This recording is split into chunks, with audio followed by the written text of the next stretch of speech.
Mr. Mr. Vidit Atre.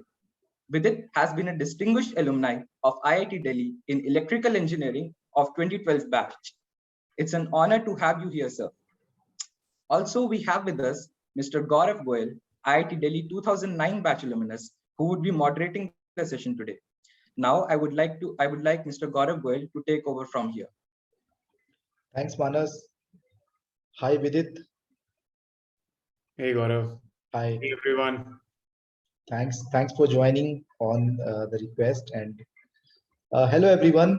Welcome once again to the Unicorn Series Season 1. Let me introduce Vidit with the audience once again. Though, as we all know, Meesho is a household brand today, and Vidit do not need any introduction. But there are many people who have joined, so let me introduce him once again. Vidit completed his BTech in Electrical Engineering from IIT Delhi in 2012. Thereafter, he has worked in ITC and InMobi, but he always had an entrepreneurial drive to start something of his own. And indeed, he has done exemplary job of creating Meesho in 2015 and achieving a unicorn status in just 5 years.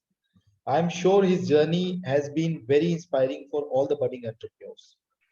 Entrepreneurial community is very enthusiastic to interact with him, and we have been flooded with many questions which we will be asking to him shortly. Meanwhile, I would like Vidit to say a few words and share his thoughts of being in the inaugural season of Unicorn Series. Over to you, Vidit. Thank you so much, Gaurav. First of all, I think great to be here with the IIT Delhi community, alumni, existing students. Great to come here, share the Meesho story, talk about all the learnings we have, and I hope some of that could be useful to some of you.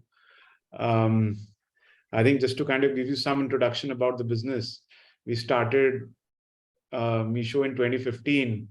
At that point in time, we had no idea how will we make it happen, but we started with one very simple insight.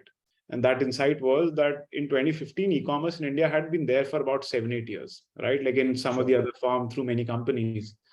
But we still couldn't find a single small business around us like selling online. And India is primarily a small business economy. 85% of retail is driven by small businesses. So Sanjeev is also a batchmate of mine from IIT Delhi, same wing, same college, same hostel. So very close friends. So we got together in 2015 and we said, we will bring small businesses online. And at that point in time, we had no idea how. And that's the journey been about how do you figure that out. But I think that has stayed very true to our journey even today. I don't think our mission statement at all has changed. And that's the beautiful thing about it, right? Like when you pick something that inspires you every single day, you can continue to do it for decades and feel very energized. So yeah, that's about Meesho, and that's about me and Sanjeev. And I'm sure like I'll talk about a lot of these stories during the chat today, but good to start with that.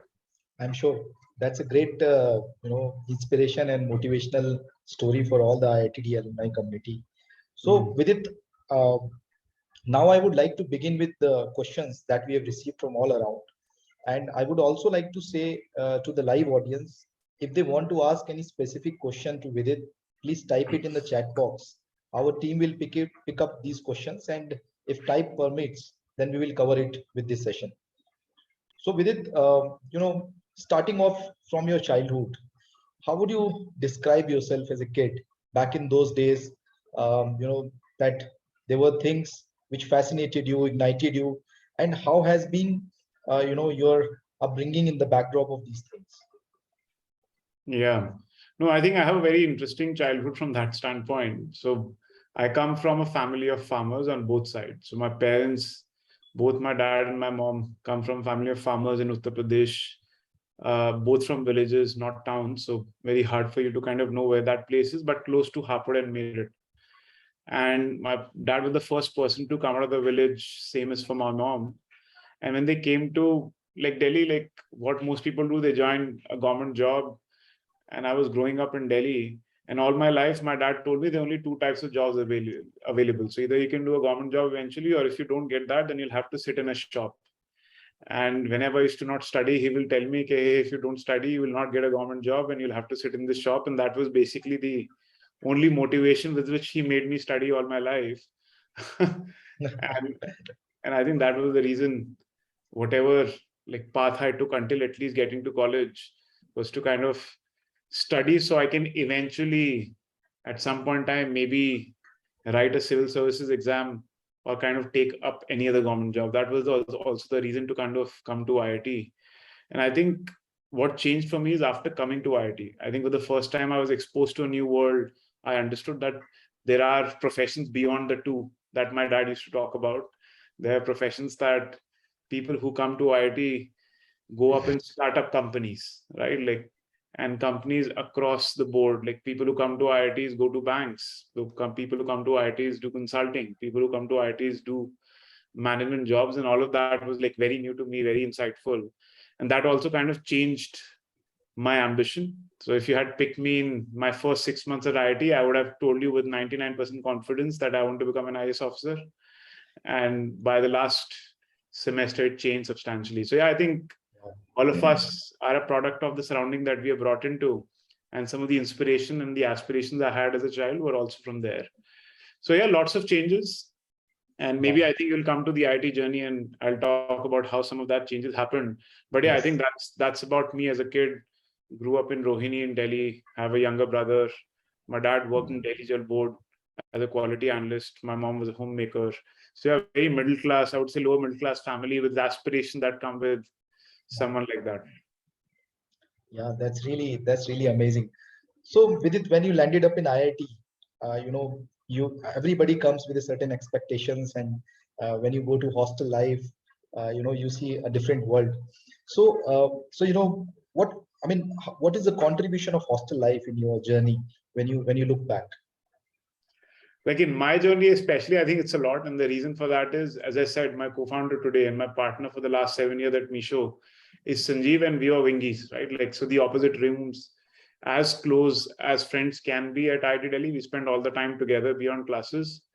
And eventually it led to both of us starting together because of the amount of trust we had in each other, right? So I think it's been a lot. Like, you can say that you make some of the best friends of your life in hostels, and it cannot happen just in a classroom in a formal setting. It happens with everything that you do together beyond classes, right? So I think for me, that hostel life has specifically been very, very important because of where I am. It would have been very tough for me to find a good co-founder if I had not lived in that hostel, right? So you can imagine how important that was.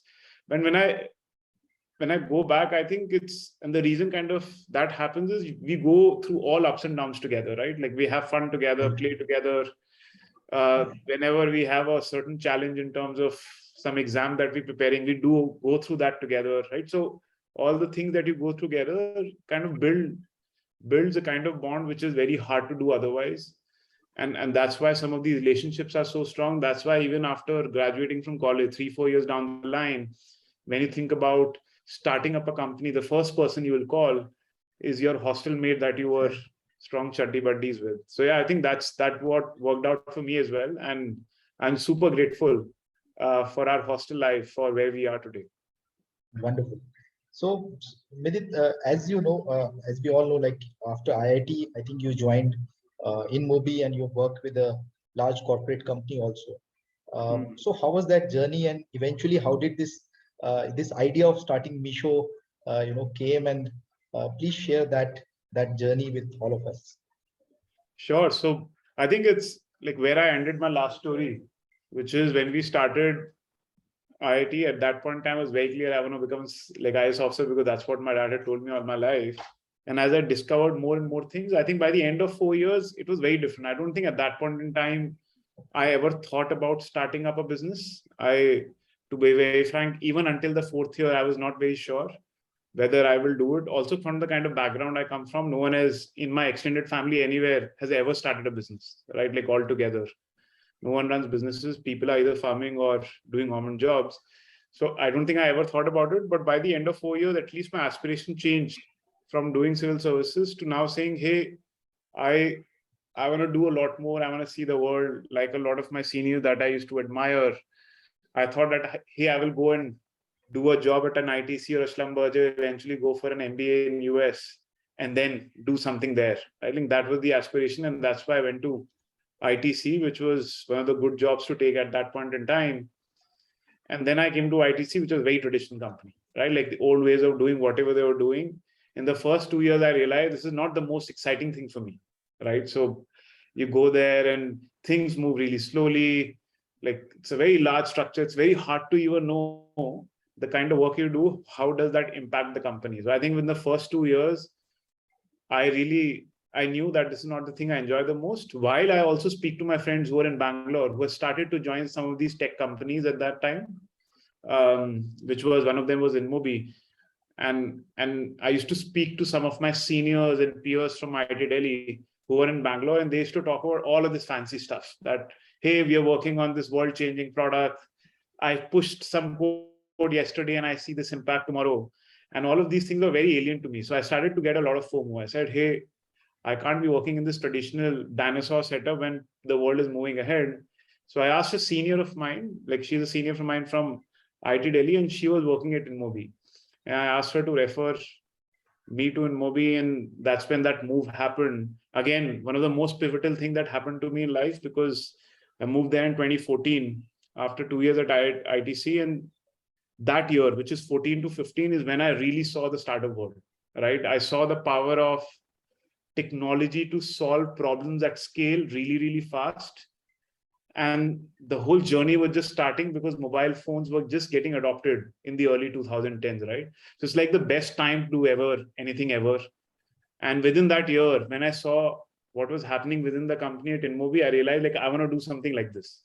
And that's when I called up Sanjeev and said, hey, let's forget anything else that we're doing. Let's just start up, because I believe there's never been a better time for us to go out and build something together and make an impact that we otherwise could not, right? Like, I don't think we could have done the same thing 10 years before, right? Like the moment was there, and if we don't grab this opportunity, someone else will. Also, I think we were very young. Both of us were 24-year-old. So we said, even if we fail, we can just go back and do something else, right? So the cost of failing, at least at that point in time, seemed quite low. So we saw this is the best time to kind of jump in and take the plunge. And that's what happened. So yeah, I think that's the discovery process. To be very frank, I don't think until I went to InMobi, I ever was very clear that I will start up. Or by the way, for Sanjeev as well, like he comes from a very similar background. Sanjeev comes from Jharkhand. His dad was basically in the mines, right? So very, very different kind of childhood. So when he was coming up, I don't think he ever thought that he would start a business. But we just, at that point in time, got together and we thought we will do this. And I think, again, one of the best decisions I made in life, right? So yeah, completely fascinating and amazing. So Vidit, if you ask any IITD guy, I believe many of them, they have many ideas, right? And in today's startup ecosystem, we all have many ideas. So how did you figure out that this is the idea that you really want to pursue? Yeah, it's a very good question. And I think one thing which has been a very important principle for us at Meesho, even today, from the beginning, is we are never fixated on the idea, but we are very fixated on the problem that we are solving.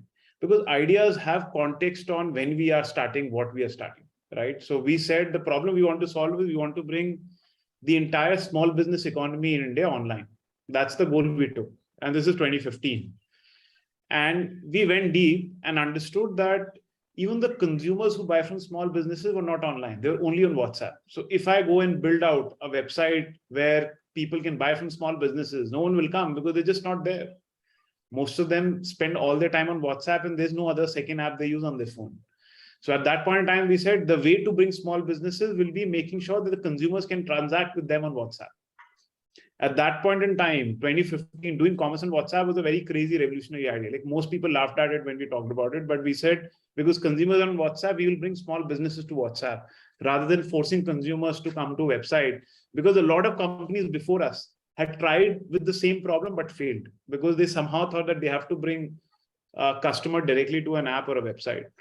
So the point I'm trying to make is we were always fixated on the problem, but never the idea, because ideas change depending on what time frame are you living in. Is the internet there or not? Is the mobile there or not? Right? Like, is the data cheap or not? Like, people really started to use apps beyond WhatsApp after Jio came in, but before that it was not true. And we can't time it, like when Jio will come and when it will not come, right? So the point I'm trying to make is we are very clear. We want to bring all small businesses online. How? We were very flexible. We said we are not attached to any idea emotionally. And that's the advice I'll give to anyone who has a lot of ideas, right? So don't be fixated to ideas at all. Be fixated on the problem you want to solve and keep changing your ideas until you solve that particular problem. We pivoted twice before a model started to work. The first two ideas we had failed and we were okay with it because it didn't matter to us that this particular idea works or not. But we are very hungry to really solve this problem. How do we get the smallest of businesses that you can see around, the workshops that make like sarees and suits, how do we bring them online? Was a very tough problem. And we said, we will make it happen. How, we don't know, and we will figure it out. Wow. This is really amazing. So Vidit, you have identified the, problem statement, and then you started exploring various ideas. So, walk us through the journey, like, how it was. I'm sure it must be very challenging, sometimes struggling also. Like you said, you both of you were very young. So, how did you move ahead, crossing all the barriers, all the challenges? Yeah. So I think one thing that we started with, which was very important, is when we started, we said for first 2 years, we will not discuss whether we're doing the right thing or not. Like, should we give up? Should we move on, go back to jobs and so on? For 2 years, we will not think about it. And if nothing is working after 24 months, we will just go back and do something else. So we're very objective. So at least that conversation doesn't happen again and again, because we knew that we will fail many times before we will figure something out. And if you don't establish that, people start to double think whether like the process of starting up is going well for them or not. So that was like one clear thing that was there.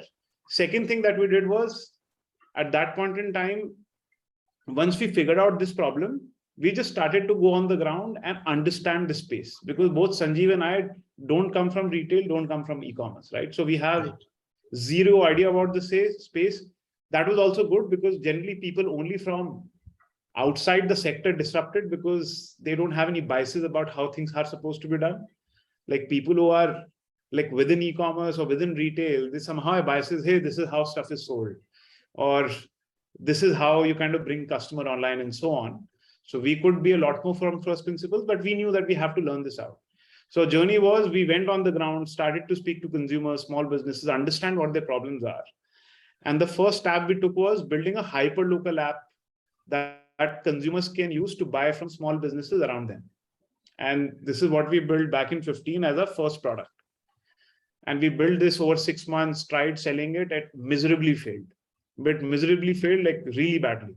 But we learned a lot. Like we learned a very, very important lesson, which was that consumers don't care whether the product is coming from close to them or is coming like from like 6,000 kilometers. They want the right pricing and the right selection, the right convenience.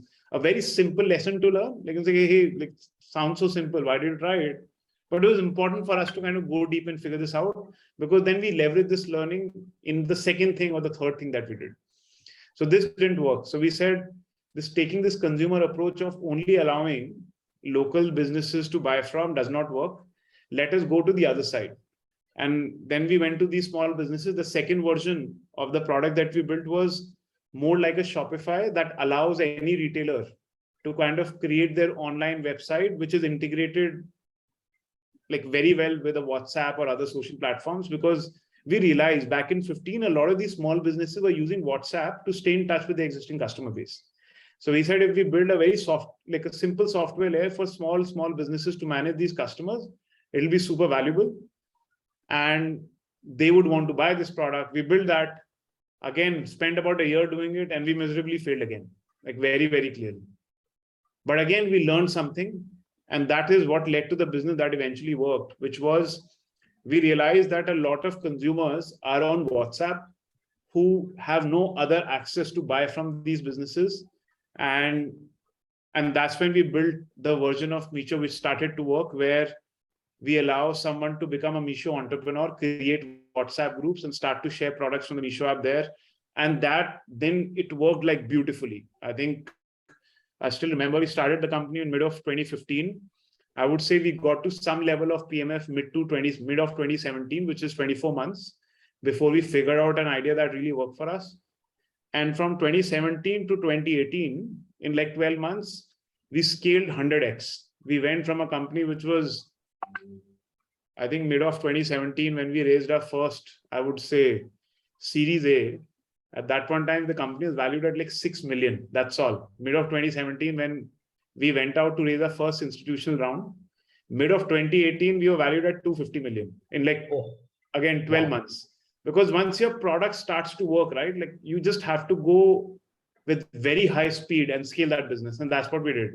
So once we figured out product market fit into the product that was working, we went out, raised money, very aggressively scaled customer base, and the business boomed like crazy. So yeah, I think that was the non-linear journey, right? Like the first 2 years of our journey was a lot about exploration, experimentation, trying out lots of new things, falling many times and leveraging all of those falls to kind of learn something that we can put back into the next product. And eventually the third version of the product really worked that we could scale eventually. So yeah, that's the early bit of our journey.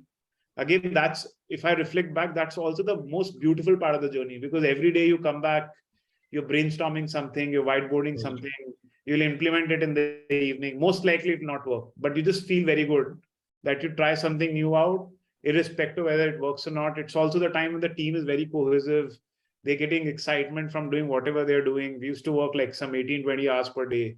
So yeah, like a very fun time when you're trying to tinker around with ideas and see what works. And when it works, you just have to go and push the pedal like crazy. Yeah, that's really amazing story with it. So some of us, like some of the budding entrepreneurs, somehow people are able to figure out the right idea, even make the prototype around it. But then technology plays a key role, like you said, going from 1x to 100x.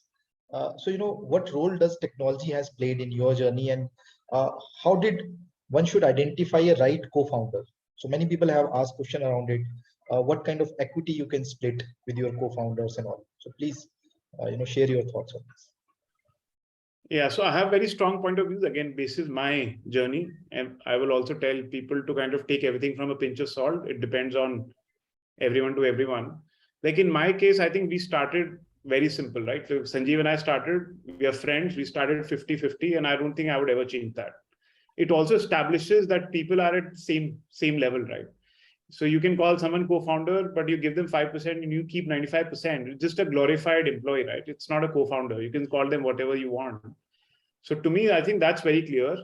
And when people think about getting a co-founder or not, I believe it's very important in a journey, right? Where the first 2 years are very tough. Like in our case, we failed so many times. If it was only me, I would have given up long ago and gone back to do a job, right? Because every single day you fail for 24 months, it's taxing. It will depress you. You'll be so stressed out.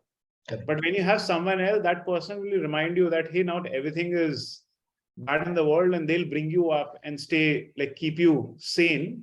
So to me, that journey, which is very tough, especially in the early years, becomes easier when you have a co-founder. Second, I also believe having a co-founder with a complementary skill set also helps, because it gives you a lot of leverage.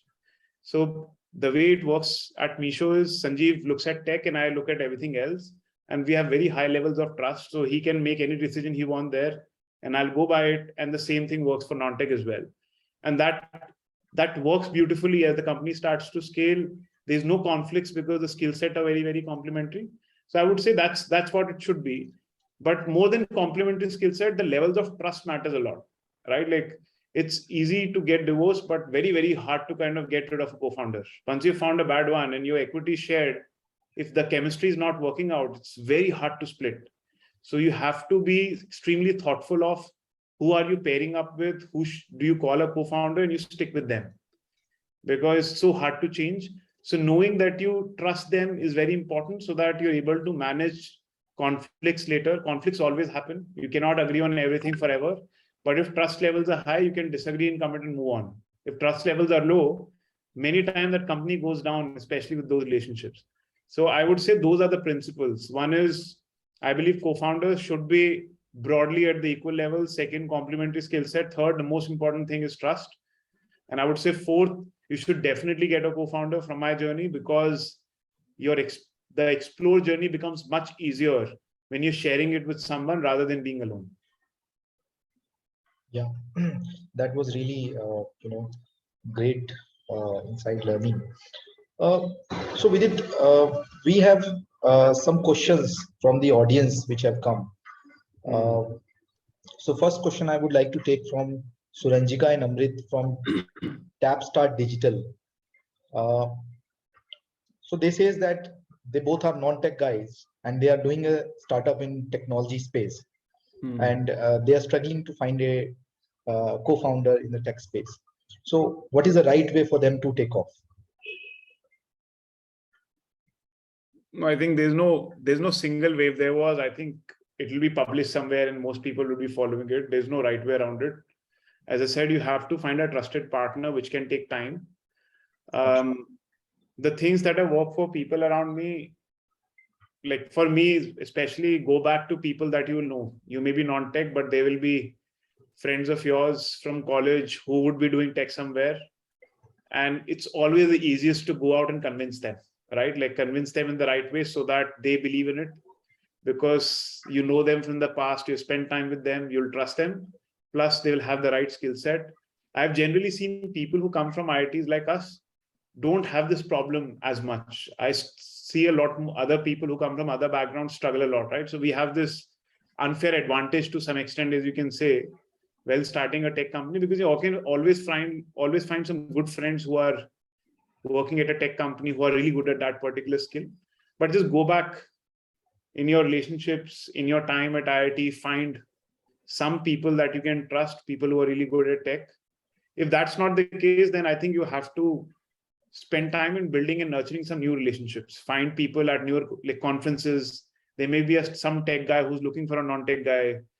Do that. But the hit rate there have seemed to be very less, right? Like it's relying on luck and it takes too long a time. So if you really want to start now, it may not work out for you.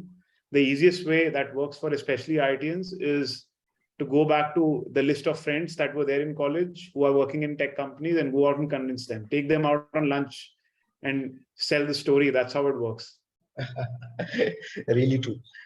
So with it, one important aspect is capital, and it plays a big role, like you said, taking a startup from 1x to 100x.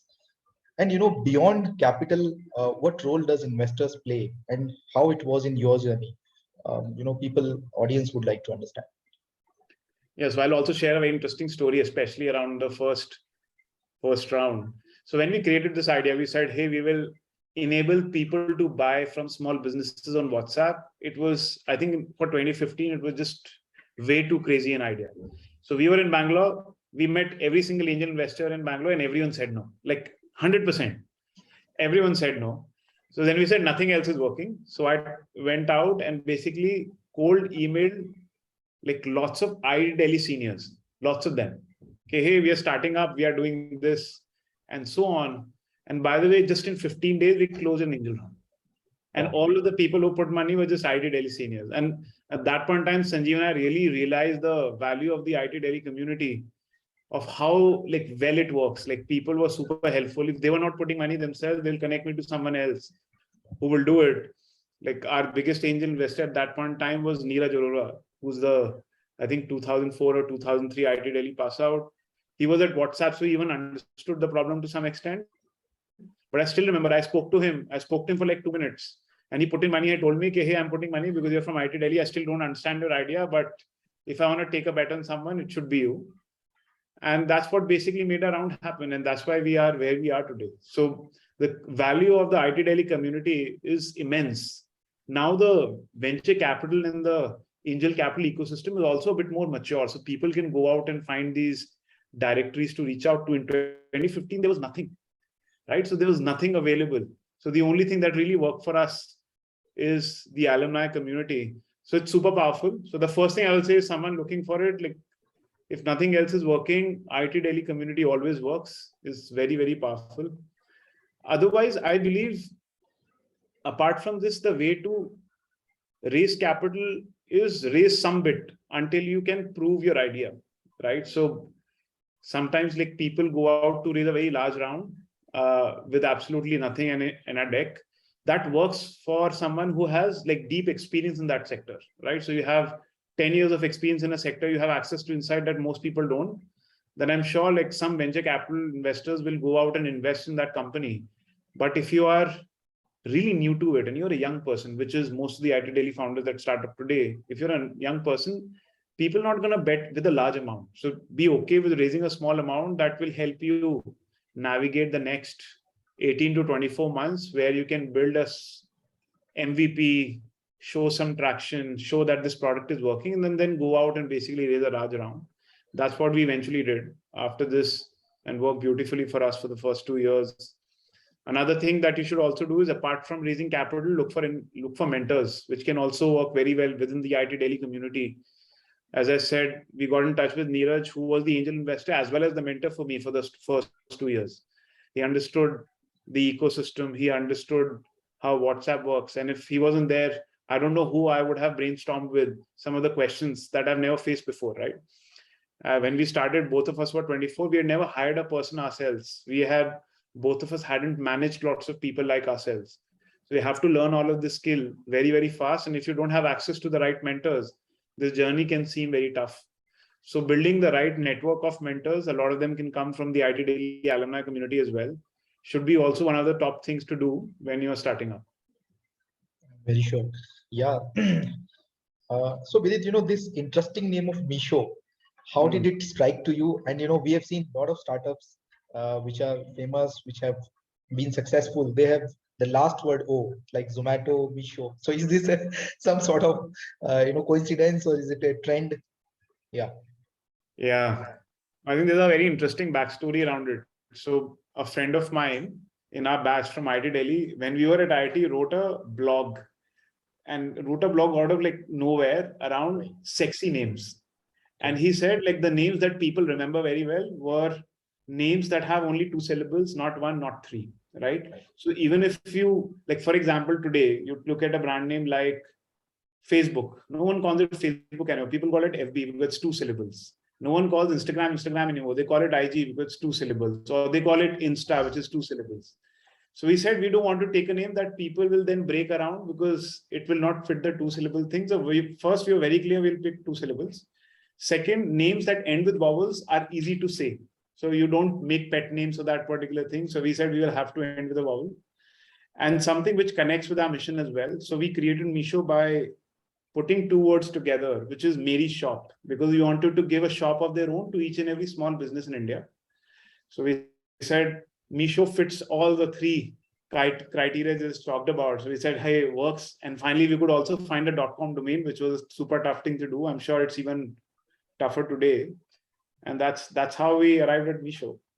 Wow, amazing. We have one question from Kamaljeet Rastogi. So as you know, just I think yesterday there is a launch of ONDC, Online Network for Digital Commerce, and there is very limited information available around it. So people have asked like, how does it impact Meesho, and would you like to share any thoughts around it? Yeah, so I think first of all, for people who don't have context around ONDC is a network that I think the government is building out, which will help small businesses come online, like especially retailers, restaurants. That's what it has started with. And it's the closest thing ever to our mission. We started with enabling like small businesses to come online. There are about 65 million small businesses that are there in India. We still have close to 1 million. So still a very, very small percentage of the overall thing.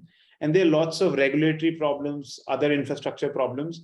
So we believe that ONDC is going to accelerate that adoption, which was until now still very slow with whatever has happened with tech, the pandemic, like Geo making data cheaper, like the penetration among small business in India is still minuscule. So I'm very excited about what ONDC can do. I think the government is going to push making more and more small businesses to sign up online. It will be available to all e-commerce apps like ours to kind of reflect that supply. So we are very bullish about the particular concept. Some of the details of how it will look like in some time, I think will become clear. I think still a lot of beta testing is happening, but on a very conceptual level, I believe it's going to be the great thing, a very, very good thing for the entire small business ecosystem in the next decade, because this acceleration of from 1 million to that 60 million small businesses getting digitized will definitely become much better. Wow, amazing. So Vidit, a lot of people have asked, like, how was the feeling when you achieved the unicorn status? And now that you are a unicorn founder, how do you contribute back to the budding entrepreneurs and your fellow IITians, your batchmates, etc.? Yeah, like by the way, like when we started the company at that time, this whole, at least we hadn't heard this whole word of unicorn, which is now very popular. At that time was not there. And I don't think it was part of the aspiration as well. To me, it's a good milestone to have. It kind of tells you scale. It kind of tells you that, hey, you're not just an early stage startup anymore. Now the goal is to kind of charter the 100 to 1,000 journey rather than 0 to 1 or 1 to 10. But beyond that, everything else to me in this whole term of unicorn is vanity, right? Like it does not say anything about whether are you getting closer to your mission, are you creating real impact in the lives of the customer or sellers, like anything else. Are you profitable? Are you really making money for your stakeholders or shareholders? So it's a good milestone to have, but maybe people attach too much value to that particular term. The thing that gives me energy every day, like what inspires me every day, is the impact we create, right? Like when people come and tell me a small business who came onto a platform is able to buy a house or buy a new car because of the income they could do on the Meesho platform, that's what gives me energy every day, right? Like, hey, we are making such an important impact to people's life in India. We want to do it for 100 more people and 1,000 more and 10,000 more and a lakh more. That's what gives me energy. And if you look there, more than unicorn, I feel a lot more proud about that we now have about 1 million small businesses who rely on the Meesho platform for their household income. More than half of them, by the way, rely on majority of their income through our particular platform, right? So the fact that so many people are getting their livelihoods via Meesho is what energizes me and what makes me feel good, and also gives me a lot of responsibility that we cannot just stop at 1 million. We have to do it for everyone else because there's no one else who's looking out for them. Like if we don't do it, who else will? Internet has been there in India for a very long time, right? So we really have the opportunity available, but we also have a responsibility available and we have to live up to it. So that's what's there. Yeah.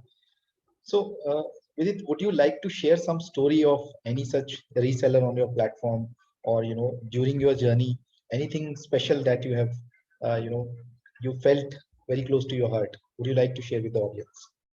There are lots of them, but let me pick up a recent one. So I usually go on the ground to meet some of our sellers very often, and just recently I met a guy who's 18-year-old, now I think 19-year-old. And what happened is pandemic happened and his dad basically lost his livelihood, like a lot of people in India at that point in time. And there was no one else to basically earn income. So people were like, the family was very concerned, like how will they get food? So he was in school, he dropped out of school and he started a business by getting like 6 other young kids in the same neighborhood who also had the same problem, that their parents lost jobs. He got all of them together and they started to make like mats, like door mats and fridge mats at home. And you will see like these small sewing machines they put, and they started to make these products. They figured out a way to kind of sell the kind of products they have online is Meesho. They started to list it there. And they started doing this in the last 2 years. Now they do like some 40 lakhs worth of sale every month on the Meesho platform, right?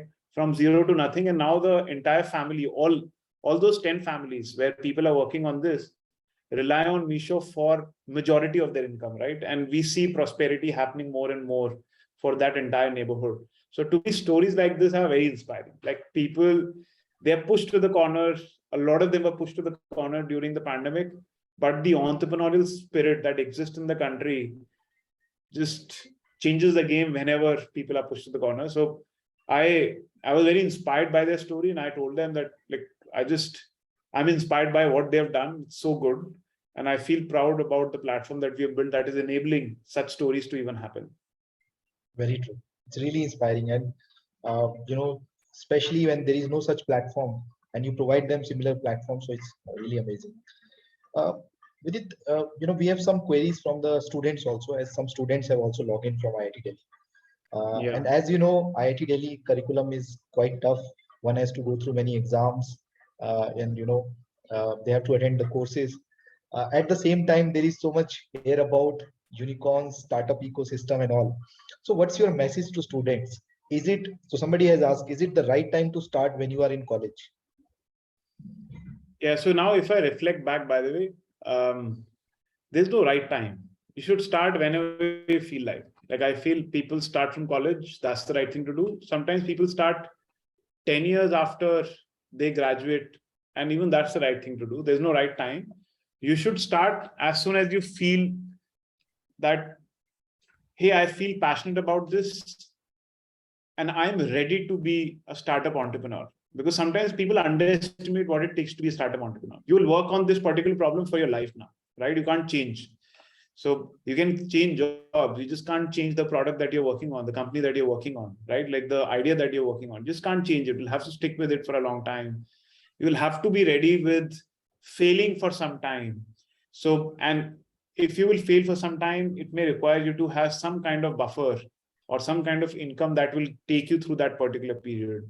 So my point is, when you feel that you are ready to become an entrepreneur, you should do it if you really want to be one. But don't be an entrepreneur just because you see other people doing it and you find it cool, because we only see the success stories. But I know a lot of my friends who started up and that story didn't work out, right? And those are tough journeys. So don't do it out of FOMO, do it because that's your real calling. Like you really feel inspired. You feel that even if I fail 5 times, I will continue to do it because this is the thing that I like the most. So I think once that calling comes, that can happen in second year of college, that can happen 10 years after working in a company, that doesn't matter. Just do it at that point in time. Yeah, that's really great insight. So some people have asked like, is it important to go through MBA programs? Is it important to do a job to understand how a company works? Or somebody has asked like, can we do right after IIT or right after college? Can we do a startup? What's your thoughts about it? Yeah, I think you can. Like I never did an MBA, and I worked for 3 years, but I worked in tech company for a year, and I never worked in e-commerce, right? So, like you can always make your resume better and better, but there's no threshold after which you can do it. I've seen people who right after college start and are very good at learning. Like their learning curve is so good that every day they become better and better. And they never needed any MBA, no other experience, no working in that particular company. So it totally depends on. So I don't believe that you need an MBA or you need experience in that particular sector for sure before you can start up. Obviously, if you have worked somewhere, it'll be easier, slightly easier, but I don't know if it's the most important thing. If you really want to do something to prep yourself, I would suggest join a startup first, maybe, right? So if you feel that, hey, what can I do to really become better at it? Join an early stage startup, mid stage startup, whatever. Spend about a year or two so that you at least understand the dynamics. You'll have a network to raise money when you want to raise money. You'll have some mentors in your journey because there's some people in the same ecosystem who can help you out when you struggle. So I would suggest that could be one thing, but definitely an MBA or working in a corporate job in that particular sector are not needed. Yeah, thanks for the great advice. Vidit, one more query has come from the audience that many people are in the journey of starting up, and the most difficult part, like you also said, is taking the startup from 0 to 1. So what advice would you like to give to people, as most of the startups, they fail in this journey of taking off from 0 to 1? Yeah. No, I think the advice I can give is people who are able to charter the 0 to 1 journey the best are people who learn the fastest. That's what I've seen. People who, because all of us realize that we don't know something until we don't do it, right? So you will come out with an idea and suddenly that idea will work is generally very unlikely in spaces that are large. Like you can imagine there are lots of other people who are in that sector day in, day out, and there was such an open opportunity, someone else would have started. So for you to find an insight, which is something that no one before has worked on, requires you to go deep. That requires you to fail a couple of times in that particular sector, fail a couple of times in building out whatever idea you're doing. So the kind of people who have been successful at charting that 0 to 1 journey well are people who are very good at failing and learning fast. They build out fast, they iterate. Whenever it doesn't work, they learn on it and build again, build again, build again. Sometimes it requires you to iterate thrice. Sometimes it takes 5 times. Sometimes you're lucky and it happens once. But learning is a very important component. Second, I would say is team, both getting the right co-founder. If you're the only person doing it, it's tougher, but you can leverage people who are as smart as you, like 2-3 other folks, that's great. So what kind of co-founders you get, what kind of team you build is very important. And team, by the way, is an important success factor even when you scale the company. So building the right team is extremely important, but in 0 to 1 journey, even more, because there's no playbook. Like, people have to apply their judgment to say whether it's working or not, whether you have product market fit or not, whether this is the right space to even go after or not. So I think some of these things matter a lot, but I would say these are few components that really matter. And you're right, like, that's the biggest mortality for startups generally happen in 0 to 1 stage, because that's the hardest part of it. Figuring out a space where there's a big white space for you to work on, where things will start to work, takes time. And many companies don't work, and that's okay, right? Like, I've realized sometimes you'll think that a sector is attractive until you go deep into it. And when you go deep into it, then you realize there's no opportunity right now. So there's no judgment on you saying, hey, the company didn't work. Sometimes I've seen that with as well.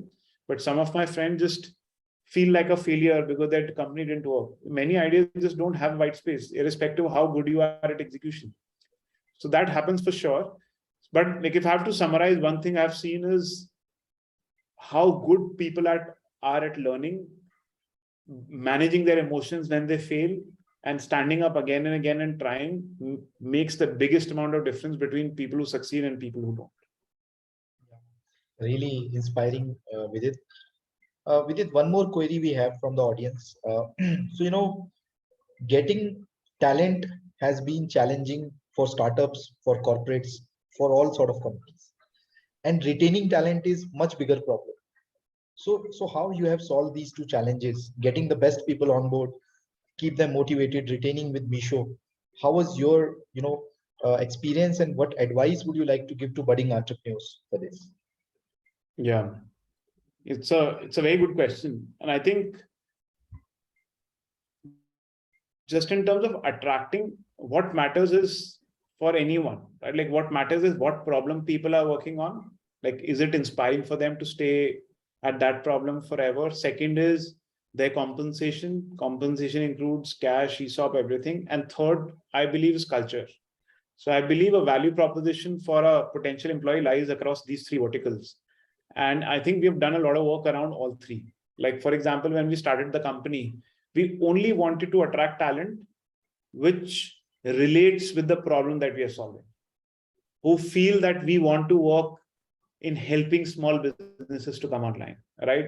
That mission alignment was very important for us, because both Sanjeev and I come from lower middle class backgrounds. All our lives we bought from small businesses, right? So helping them makes us feel good. But if someone who joins us does not share the same thing, like, we will have lots of disconnects, right? Like, that person could want something else than what we want. So the thing we used to do from the beginning, and a lot of that still stays today, is every single time someone was interviewing with Meesho, we will make them speak to at least 10 users of ours, and happy users. And I used to, like, after people speak to them, when that candidate comes and speaks to me, I very clearly understand whether they really feel good that, hey, this company is making so much positive impact for them, or that person does not.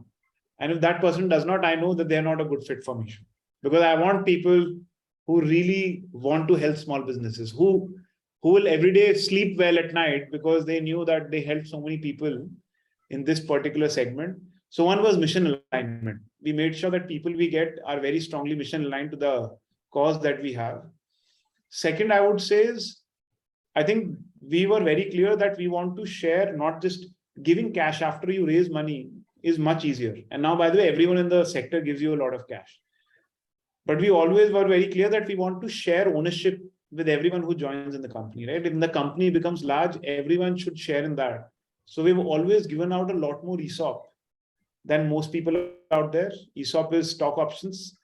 And those grow as the company grows a lot. I think that made sure that people are attracted as well as stay a lot with the company. And third, I would say, is just the culture. And I would say culture is the biggest reason why people stay at Meesho. I would say in the last 5 years, we've had one of the lowest attrition in the industry, especially in Bangalore, where everyone is jumping to get your talent. And that could happen because of a culture.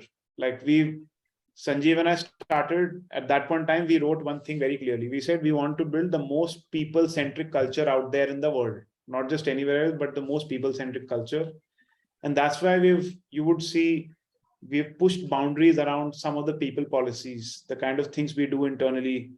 We are a work from anywhere company. We don't look at what are you doing on a daily basis. If you're doing your work from wherever you are, we are much more than happy. So we give a lot of flexibility, autonomy to the kind of people who come and join the company, and lots of other things. But a lot of work comes from culture. And I think that has been the best thing that has worked for people to stick with us. So yeah, I think these three things, and we continue to work on it. And that has made sure that we attract the right talent for us, as well as make sure that we keep retaining them. And in last 2 years, when there was a lot of madness, everyone was giving people anything like blank checks to hire them. Fortunately, we didn't have very high attrition. Like most people stuck with us because of these three things. Yeah, totally agree. So one more query we have received is Meesho is actually in the in the domain of creating impact, large impact across domains. So audience is very keen to understand what is the impact Meesho is creating, with a community of 1 million such sellers on your platform. Yeah. So again, this is my favorite topic, and I'll maybe go a bit more deeper into what I was talking about earlier. For us, impact is like today, in the last 12 months, now about 130 million people, which is 13 crore people, have come and bought from Meesho. So these are consumers. And these consumers, by the way, are mostly first to e-commerce. So they never transacted on any other e-commerce company before. And the primary reason always is that they could not afford things on an e-commerce platform before us. So we've been able to make people afford things that they could not afford earlier, right? And the fact that people can do a lot more with their limited income, especially at a time when economy is hurt, pandemic happened where a lot of people's incomes were impacted, I think to me is very inspirational that you're able to kind of make people do a lot more with their income. And that's about 130 million people who have transacted on a platform, most of them first to e-commerce.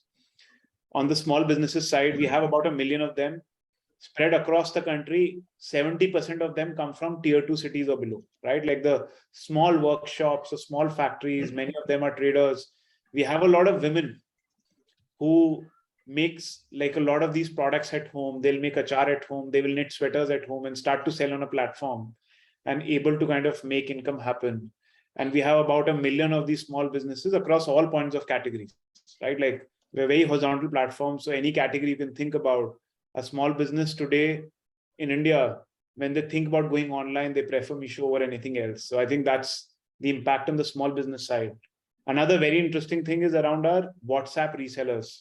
Like 95% of them were always women. And we today have about 10 million of these WhatsApp women entrepreneurs. And there the impact is most of these women are women who are very ambitious, very educated, but they were just never allowed to go outside their homes and do like work, right? Because of certain cultural nuances that are there in the country. And we've been able to kind of give them an opportunity that they could start a business from their homes online without putting any investment.